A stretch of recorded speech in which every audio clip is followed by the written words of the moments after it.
Hey you, welcome back to Secrets with Maeve, the space for the conversations we usually keep to ourselves. I'm Maeve. Today we're talking about something I know so many of us struggle with in silence. Let's get into it. I'm going to start with something that might make you a little uncomfortable, but just please bear with me, okay? If you feel yourself getting a little defensive right away, midway, or at the end, it's okay. Just notice it, but ask yourself why, because I guarantee if you stay with me, this is probably going to explain every single relationship that you have ever been in. Listen, you're not unlucky when it comes to love. Nothing is wrong with you, and you're not bad at choosing people necessarily just because there's a reason for that. That narrative that we all play in our head, it's not true. And honestly, it's unfair to you. So I'm going to explain something that will blow your mind like it did mine when I was studying this. What's actually happening is that you are choosing what your nervous system recognizes as familiar. And if you've had consultations with me, you know that I talk about this a lot because it makes total sense when it's actually explained properly.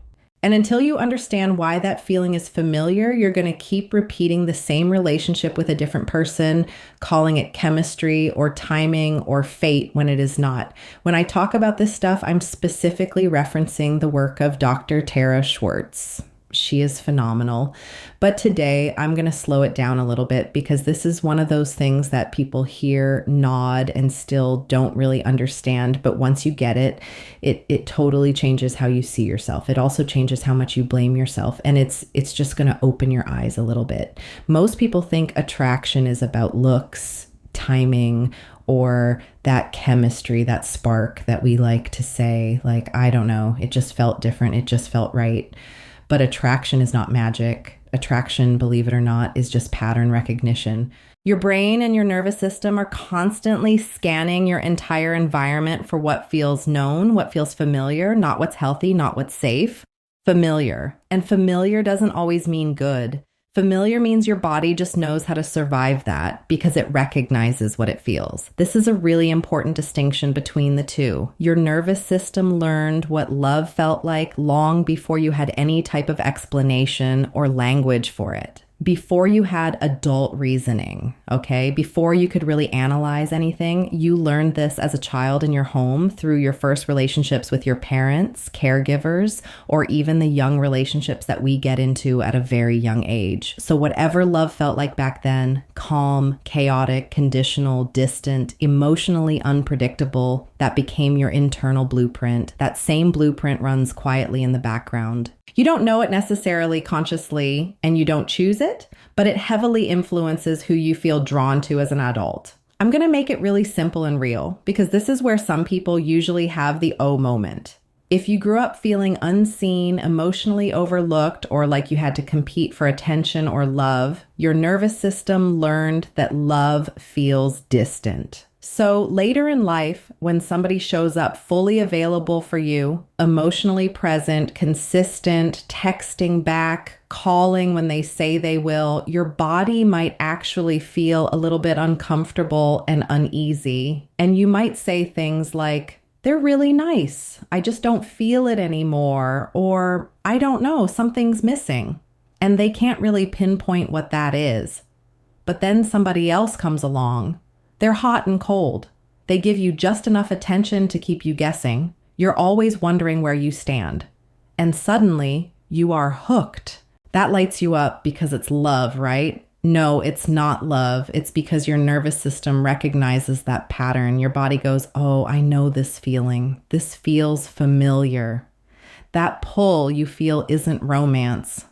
That is just recognition. Now, let's talk about the people who had to earn their love. If love was always conditional growing up, praise when you performed, affection when you actually behaved well, approval when you succeeded, you learned that love equals effort and you have to fight for your love. So as an adult, you'll be attracted to partners who make you work for it, people who don't fully choose you, people who keep you slightly off balance. And you're going to find yourself over-giving, over-explaining, and over-functioning. You'll justify it by saying things like, oh, I'm patient, I'm loyal, I don't give up easily. things like that. But really, it's your nervous system replaying a familiar role. Now, this scenario, let's talk about chaos, because this one hits so hard for a lot of people. If you grew up in a home where emotions were unpredictable, yelling, screaming, tension, walking on eggshells, your nervous system learned that intensity equals connection. So calm doesn't feel romantic. Calm feels boring and flat, and calm feels a little suspicious. You will also say things like, there's no spark. What you actually mean is, my nervous system isn't activated. Nothing's giving me that feeling.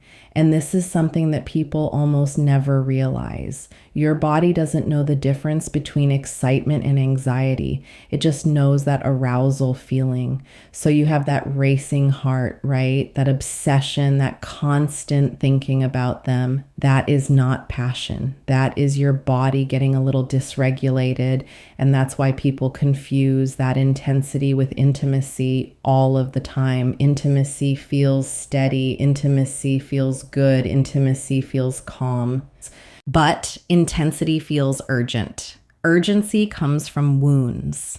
So let's talk about abandonment. If you experienced abandonment, emotional or physical, you will often be drawn to unavailable partners, people who can't fully show up for you, people who are always 1 foot in, 1 foot out.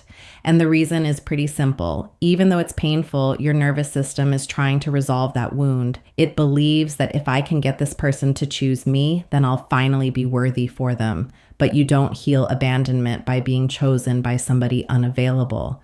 You just reinforce that wound. Same with rejection, same with neglect, and same with control. You cannot heal inside the pattern that created that pain in the first place. That's the first step. You have to recognize that. This is why people keep asking, why does this keep happening to me? Valid question. I understand. But the answer is because the pattern hasn't changed yet. Now, let's talk about brain chemistry for a second, because this part matters more than people like to admit. Unpredictability releases dopamine. It's the same mechanism behind gambling or sex addictions. You don't get dopamine from certainty. You get dopamine from anticipation, uncertainty. So when somebody's inconsistent, your brain, it stays engaged, waiting, hoping, wondering. That creates that feeling of obsession. And obsession feels powerful, but obsession is not love. Love doesn't hijack your nervous system. Love doesn't make you abandon yourself. And love does not leave you constantly anxious or wondering what's going on. That is your body just in survival mode. Healthy attraction, what does that feel like? It feels grounded. It grows slowly, and it doesn't consume you in that negative, anxious way. And this is the part where people get a little scared. When you start actually healing and recognizing these patterns, your attraction starts to shift. And at first, it can feel wrong because it's unfamiliar. The people who are actually good for you, they're not going to activate your wounds ever. They will be clear, consistent, and emotionally available always. And your nervous system still might say, I don't feel anything. What it really means, like I said, is I am not dysregulated. I'm not activated.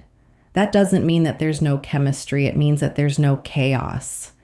This is why healing can feel very lonely at first, because you grow out people that once felt magnetic to you. And that dynamic, it feels so unfamiliar. It makes you want to push that away. But unfamiliar doesn't mean wrong. It means new. And new is good. Your nervous system needs to learn safety, or else you're never going to be safe.